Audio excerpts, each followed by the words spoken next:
Hello दोस्तों, welcome back to my YouTube channel. आज की वीडियो में आप लोग सीखेंगे अंग्रेजी बोलना कैसे सीखें। This is our problem.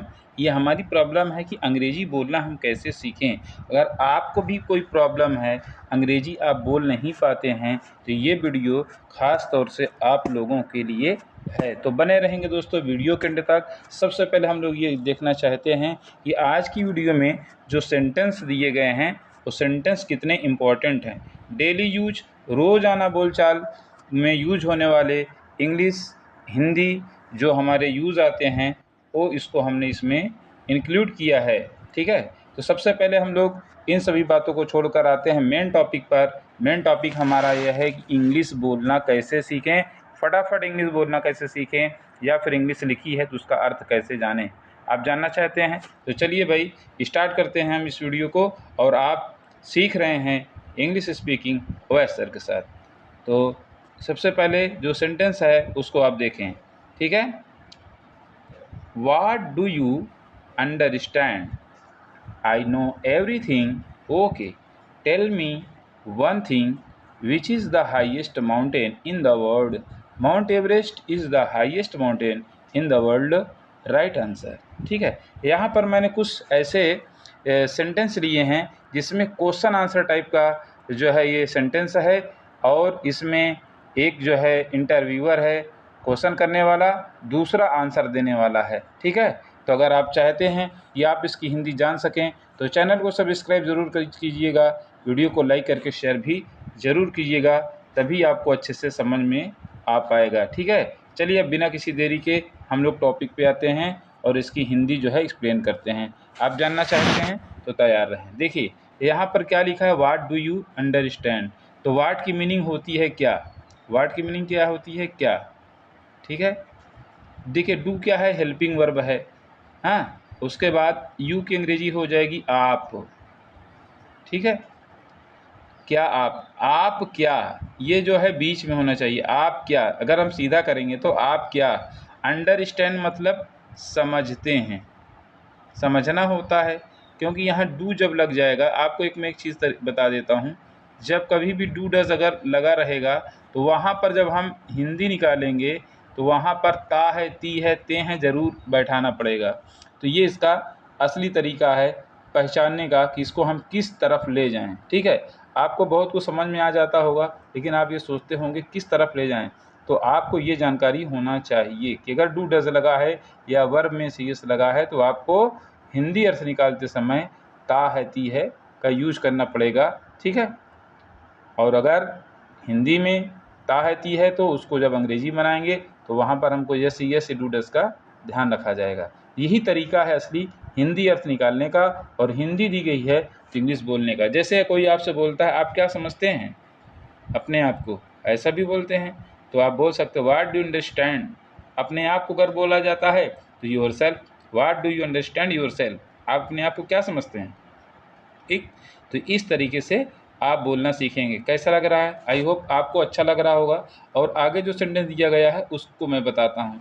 तो जैसे कोई क्वेश्चन किया कि भाई आप क्या समझते हैं, उसने कहा आई नो एवरीथिंग। आई मतलब होता है मैं, नो मतलब जानता हूँ, एवरीथिंग माने सब कुछ है।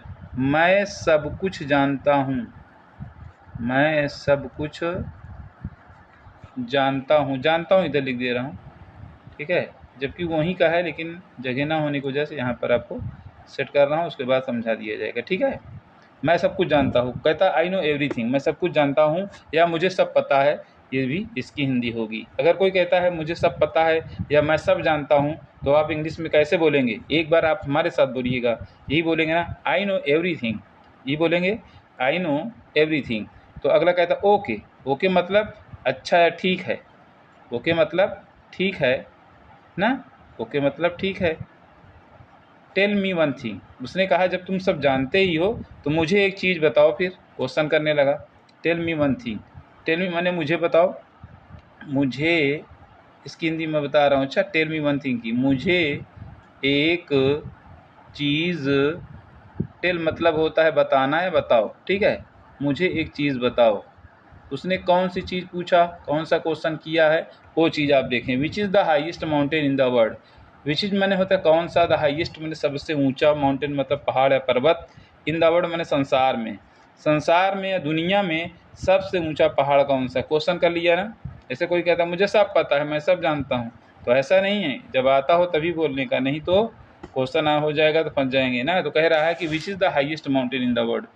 इसमें कह रहा है दुनिया का या संसार का, दुनिया का सबसे बड़ा, सबसे बड़ा माउंटेन मतलब पहाड़, पहाड़ विच इज मैंने कौन सा है, कौन सा है, मतलब विश्व का या दुनिया का सबसे ऊंचा पहाड़ कौन है। देखिए क्वेश्चन हुआ। अब देखो अगला आदमी उसका आंसर भी देगा। कह रहा है mount Everest is the highest mountain in the world. देखो उसको शायद पता है। कह रहा है माउंट एवरेस्ट, एमटी एवरेस्ट का मतलब माउंट एवरेस्ट होता है, शॉर्टकट में एमटी लिख दिया जाता है। अच्छा, तो माउंट एवरेस्ट यहाँ हम लिख दे रहे हैं, माउंट एवरेस्ट, एवरेस्ट संसार का, संसार का दुनिया का सबसे ऊंचा, ऊंचा हाईएस्ट मतलब ऊंचा, सबसे ऊंचा पहाड़ है। ठीक है, पहाड़ है, पर्वत है। राइट आंसर मतलब कि सही उत्तर। जब उसने आंसर दिया तो अगला व्यक्ति ने उसको बोला भाई आपका आंसर सही है, सही उत्तर या सही जवाब। ठीक है, सही उत्तर या फिर जवाब दिया उसने। अब फिर उसके बाद अगला क्वेश्चन, नेक्स्ट क्वेश्चन, नेक्स्ट की मीनिंग होती है अगला। ये ऐसे मैं बनाया हूँ ना कि जैसे कोई बातचीत करता है उस तरीके से। ठीक है, क्वेश्चन माने होता है प्रश्न या सवाल, अगला प्रश्न या अगला सवाल। अगला सवाल क्या होता है वो भी आप लोग देखिए। ठीक है, कहता है which is the hardest material, सबसे कठोर पदार्थ क्या है। उसने क्या कहा, इसमें साइंस से थोड़ा सा रिलेटेड लिया हूँ मैं, हाँ, लेकिन हम लोग सीख रहे हैं इंग्लिश स्पीकिंग, है ना। सबसे कठोर,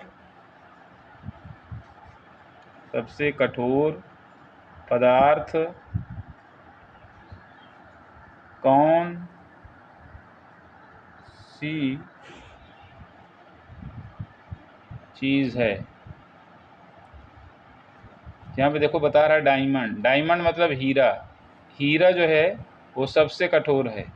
हीरा यानी diamond is the hardest material, हीरा सबसे कठोर पदार्थ है, सबसे कठोर पदार्थ है। भाई इसको भी उसने बता लिया, इसका मतलब सही उसको सब पता है।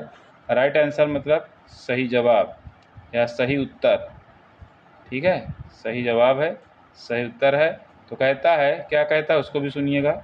Now you are eligible for the job, अब तुम नौकरी पाने के योग्य हो, अब तुम नौकरी पाने के योग्य हो। ठीक, मतलब कि अब उसे नौकरी मिल सकती, उसने बता दिया। तो दोस्तों ये रही वीडियो जिसमें हमने सिर्फ मैंने एक टॉपिक लिया है, लेकिन आप लोग इंग्लिश बोलना ही सीख रहे थे। उम्मीद करता हूँ वीडियो अच्छी लगी होगी। अगर वीडियो अच्छी लगी हो तो चैनल को सब्सक्राइब ज़रूर कीजिएगा। ठीक है, वीडियो को लाइक शेयर भी ज़रूर करें ताकि वीडियो जब भी अपलोड हो आप तक पहुँचे और आप इसका पूरा फ़ायदा उठाकर अपनी अंग्रेजी को मजबूत और स्ट्रांग बनाएं। Thank you so much, bye.